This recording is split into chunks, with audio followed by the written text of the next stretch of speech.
Hello বন্ধুরা, এটা হচ্ছে ম্যাচের সেকেন্ড গোল। আর এই গোলটাকে আমরা সবাই এভাবেই উদযাপন করি। তো এখানে আমরা হাজার হাজার দর্শক আছি, আমরা সবাই মিলে এখানে অনেক এনজয় করতেছি।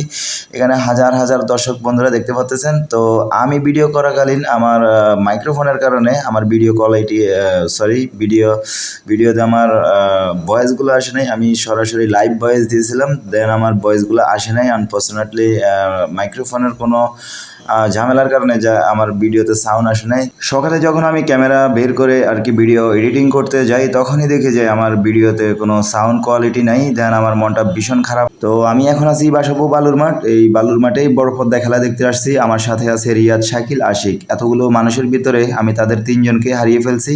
আর এখন আমি সকালে যখন ভিডিও এডিটিং করি, তখন দেখি এই যে দেখতে পাচ্ছেন আমি ভয়েস দিতেছি, আমার হাতে মাইক্রোফোন, কিন্তু আমার ভয়েসগুলো আসে নাই। আমার ভীষণ মনটা খারাপ হয়ে গেছে। অনেকগুলো ভিডিও করছি, ইতিমধ্যে আমি অনেকগুলো ভিডিও ডিলিটও করে দিছি, কারণ আমার ভিডিওতে ভয়েস আসে নাই। এই জন্য আমার মনটা ভীষণ খারাপ।